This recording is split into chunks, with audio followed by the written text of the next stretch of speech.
Assalamualaikum warahmatullahi wabarakatuh. Salam sejahtera untuk kita semua. Selamat siang semuanya. Yang saya hormati Ibu dosen pengampu mata kuliah korespondensi, Ibu Yolanda MPD, dan yang saya hormati teman-teman di kelas korespondensi. Terima kasih atas kesempatan yang telah diberikan kepada saya untuk mempresentasikan materi pada hari ini. Hari ini materinya adalah tentang bentuk surat. Nah, bentuk surat itu adalah pola sebuah surat yang ditentukan oleh tata letak atau layout dari bagian-bagian surat. Jadi intinya tata letak dari bagian-bagian surat. Nah, tentunya kita semua sudah paham apa saja sih bagian-bagian surat tersebut. Nah, di dalam surat resmi, bagian-bagian suratnya itu ada kepala surat, kemudian ada nomor surat, tanggal atau tempat dan tanggal surat dibuat, ada lampiran, ada perihal, alamat tujuan surat, kemudian salam pembuka, isi suratnya, dan salam penutup, lalu ada jabatan penandatangan, dan ada nama penandatangan, serta ada nomor NIP atau NRP dari si penandatangan tersebut dan tembusan. Kenapa kita harus memilih bentuk-bentuk surat yang bisa kita ambil ya? Itu pertimbangannya biasanya ada 3 hal. Yang pertama adalah karena peraturan dari perusahaan atau organisasi yang ada. Yang kedua karena kepraktisan. Dan yang ketiga itu karena kesan yang ingin ditampilkan. Nah, bentuk surat ini kita lihat berdasarkan jenis surat yang ada. Jenis surat itu ada 2 macam ya. Yang pertama adalah surat berperihal. Surat berperihal itu yang menyertakan perihal atau nomor perihal ya. Dan yang kedua adalah surat berjudul. Tentunya di dalam surat itu ada judul suratnya dan tidak bernomor perihal. Nah, akan saya jelaskan satu persatu, dimulai dari surat berperihal. Dari surat berperihal ini ada 3 bentuk surat yang bisa kita pilih. Yang pertama adalah bentuk resmi Indonesia, yang kedua bentuk lurus, dan yang ketiga bentuk bertakuk. Dari bentuk-bentuk ini pun terbagi lagi menjadi beberapa macam ya. Yang pertama misalnya dari bentuk resmi Indonesia. Bentuk resmi Indonesia ada 2 macam. Yang pertama adalah versi lama dan yang kedua versi baru. Nah, untuk versi lama seperti ini. Versi lama setelah kepala surat di sini penulisan nama maksudnya tempat, tanggal, bulan dan tahun surat dibuat. Lalu di sebelah kirinya adalah ada nomor, lampiran, dan perihal. Nah, perbedaannya dengan bentuk baru, penulisan alamat tujuan surat, ini mohon maaf kurang ke sebelah kiri ya. Alamat tujuan surat ini ditulis di bawah tanggal surat, jadi di sebelah kiri di sini.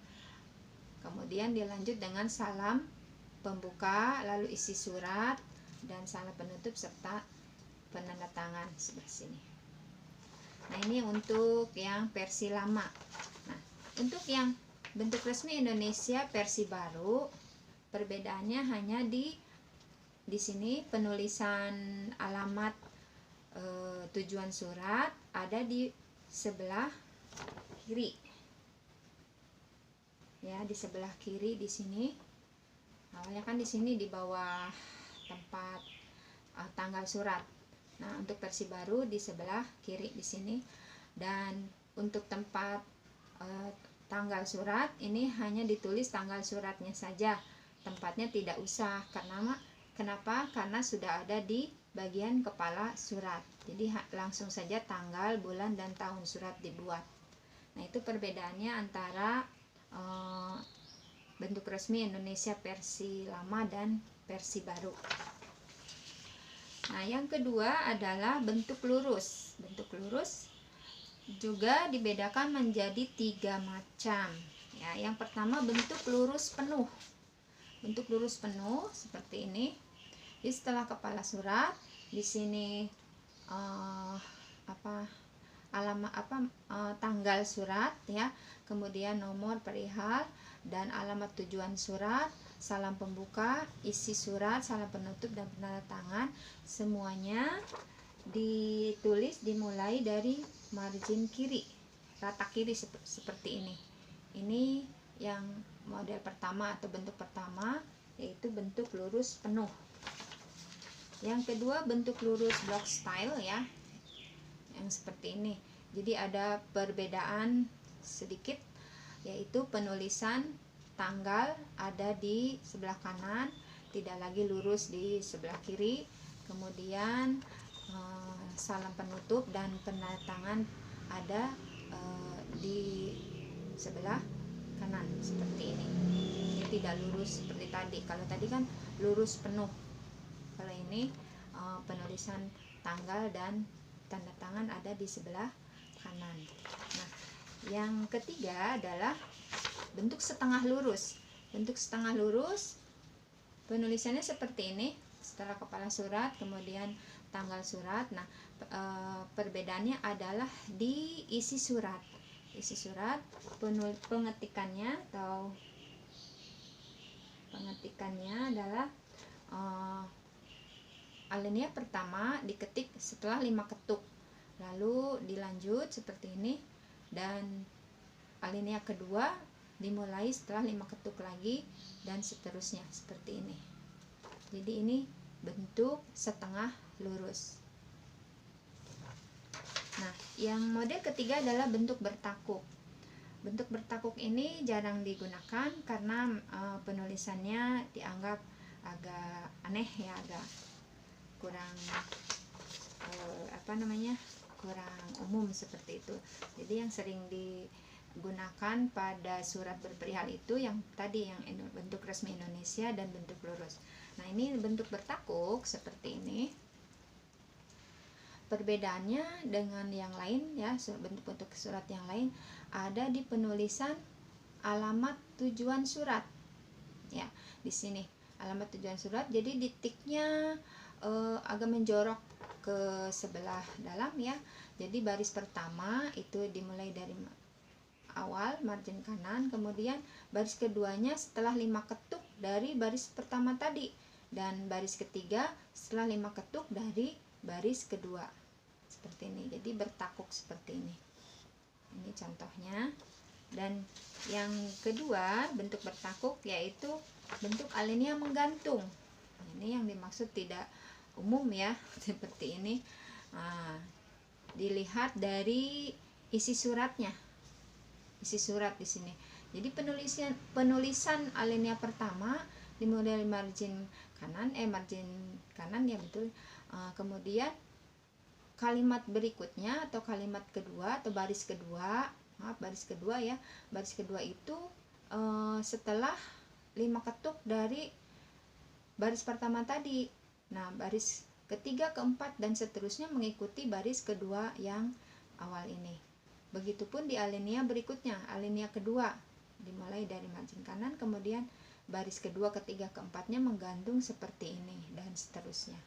Nah, itu adalah bentuk bertakuk alinea menggantung. Yang selanjutnya adalah bentuk berjudul, surat berjudul. Surat berjudul tentunya mempunyai judul ya, surat yang mempunyai judul itu juga terdiri dari dua bentuk. Yang pertama surat bersubjudul, dan yang kedua surat tanpa subjudul. Nah, saya perlihatkan contoh dari surat bersubjudul. Nah, di sini ada judul sebelum ini di sini surat keputusan seperti itu, tentang apa di sini adalah subjudulnya. Nah, ini adalah contohnya. Nah, yang kedua adalah surat tanpa subjudul. Ini contohnya surat tanpa subjudul, judulnya saja ya, ada judul saja. surat pemberitahuan, jadi merupakan sebuah surat pengumuman atau informasi seperti ini. Jadi untuk surat berjudul biasanya berbentuk surat perjanjian, surat keputusan, surat pengumuman, dan surat